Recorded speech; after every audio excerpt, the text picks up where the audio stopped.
Assalamualaikum warahmatullahi wabarakatuh. Apa kabarnya moms dan juga teman-teman semua? Semoga senantiasa dalam keadaan sehat, dimudahkan serta dilancarkan rezekinya dan bahagia selalu ya. Alhamdulillah, di kesempatan video kali ini aku dapat sharing seputar mengelola keuangan rumah tangga lagi ya teman-teman. Dan di video kali ini aku tidak ada maksud untuk menggurui siapapun. Di sini kita bisa saling sharing bersama, belajar bersama untuk menjadi seorang ibu, seorang istri dan juga seorang ibu rumah tangga yang lebih baik dari sebelumnya. Dan di sini teman-teman, aku ucapkan terima kasih banyak buat teman-teman yang sudah menonton video aku ini, yang sudah mendukung channel YouTube aku ini hingga saat ini ya teman-teman. Semoga kebaikan teman-teman dibalas oleh Allah Subhanahu wa Ta'ala dengan kebaikan yang berkali-kali lipat. Amin amin ya robbal alamin. Dan pada video kali ini aku akan membahas bagaimana caranya supaya kita itu bisa sukses dalam menabung ya teman-teman. Nah, sebenarnya ini juga untuk memotivasi diri aku yang kadang itu semangat, kadang juga kurang semangat dalam menabung ya teman-teman. Nah, ketika kita itu lagi kurang semangat dalam menabung, itu memang karena ada beberapa faktor juga yang mempengaruhinya ya teman-teman. Seperti ketika kita itu lagi buka HP gitu ya, terus ngelihat teman-teman ada yang liburan, kemudian juga ada yang posting makanan ataupun beli pakaian kayak gitu ya teman-teman. Nah, hal-hal kecil seperti itu terkadang sudah bisa membuat pikiran kita itu jadi goyah ya teman-teman. Jadi tujuan kita pengen nabung tadi akhirnya kita itu tergoda untuk berbelanja. Jadi uang yang tadinya akan kita tabung itu akhirnya karena kita tergoda untuk berbelanja ataupun liburan, akhirnya uang tadi kita pakai untuk hal tersebut ya teman-teman. Karena berpikir nanti aja nabungnya karena nanti pasti juga bakalan gajian lagi kayak gitu ya teman-teman. Nah, hal seperti itu yang kadang itu sepele, tapi kalau kita itu kebablasan ya teman-teman, yang artinya kita tidak memasang rem gitu ya. Nah, hal seperti itu yang akhirnya itu suka menunda-nunda untuk menabung, pada akhirnya juga nggak jadi nabung ya teman-teman. Nah, di sini yang perlu dilakukan ketika kita pengen sukses dalam menabung, yaitu kita harus menyisihkan anggaran untuk ditabung ya teman-teman, bukan untuk menyisakan ya teman-teman. Jadi di sini biar kita itu bisa menabung sesuai dengan harapan kita, yang paling penting itu yaitu menyisihkan berapapun uangnya sehabis gajian. Dan kita itu jangan berharap dari sisa gaji di akhir bulan ya teman-teman. Kalau misalkan berharap dari sisa gaji, yang ada kita tidak bisa maksimal karena banyak godaannya ya teman-teman.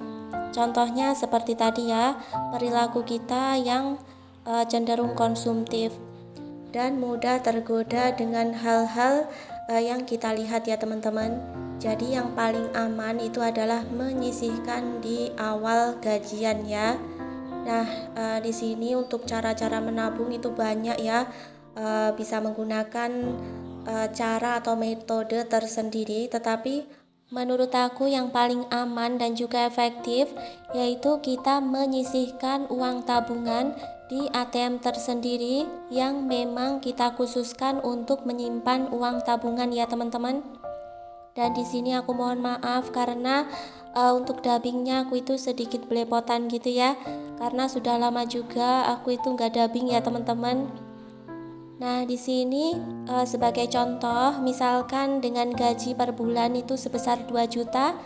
Nah, yang kita ambil yaitu untuk kewajiban dan juga untuk kebutuhan.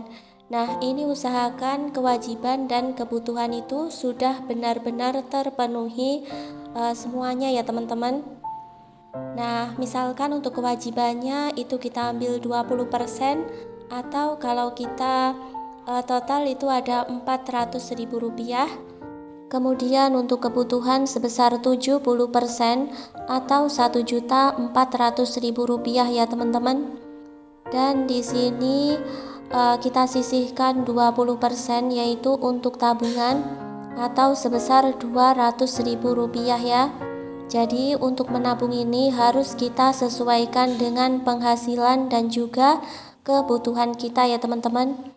Nah, nggak apa-apa di sini meskipun kita hanya bisa nabung sedikit per bulannya, asalkan kita itu menabungnya dengan konsisten, pasti nanti juga bakal terkumpul sesuai yang kita harapkan ya teman-teman. Yang pada intinya kita itu harus bersyukur dan juga bersabar dalam kita mengumpulkan tabungan ini, dan juga konsisten itu paling utama ya teman-teman. Kemudian dari gaji 2 juta per bulan, akhirnya gajinya itu mengalami kenaikan jadi 3 juta. Nah, bagaimana cara mengelolanya biar kita itu sukses dalam menabung? Apakah tabungan kita tetap sama 200.000 per bulan? Tentu tidak ya teman-teman.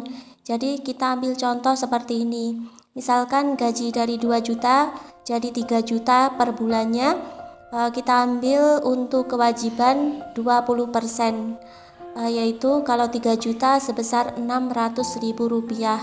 Kemudian untuk kebutuhan di sini kita ambil 60% dari gaji, itu nominalnya sudah 1.800.000 ya teman-teman.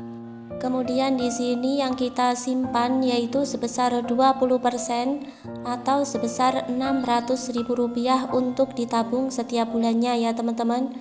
Dan ini artinya tabungan di sini sudah mengalami kenaikan 3 kali lipat dari gaji 2 juta ke 3 juta ya teman-teman. Begitupun dengan kebutuhannya juga sudah kita sesuaikan. Jadi mengikuti kenaikan juga, tetapi di sini harus tetap sederhana ya teman-teman. Dan yang harus lebih keren yaitu di sini kita menaikkan tabungannya itu secara bertahap ya teman-teman. Nah, ini misalkan mengalami kenaikan lagi, gajinya menjadi 4 juta, maka kita ambil untuk kewajiban tetap 20% dengan nominal Rp800.000. Kemudian kebutuhan kita ambil 50% atau sekitar 2 juta rupiah, dan yang disimpan atau ditabung di sini sebesar 30% atau sebesar Rp1.200.000 ya teman-teman. Untuk nominal tabungan bisa lebih dari ini, bisa juga sampai 1.500.000 per bulan ya teman-teman untuk ditabungnya. Jadi tergantung dari beban kita, apakah beban kita itu banyak ataukah hanya sedikit. Kita tinggal menyesuaikannya saja ya teman-teman. Nah, yang paling penting yaitu semakin besar gaji kita, maka harus semakin besar pula tabungan yang kita simpan setiap bulannya. Sedangkan gaya hidup itu harus tetap sederhana ya teman-teman, supaya kita bisa sukses dalam menabung di setiap bulannya ya. Oke teman-teman, sekian dulu video dari aku. Akhir kata, wassalamualaikum warahmatullahi wabarakatuh.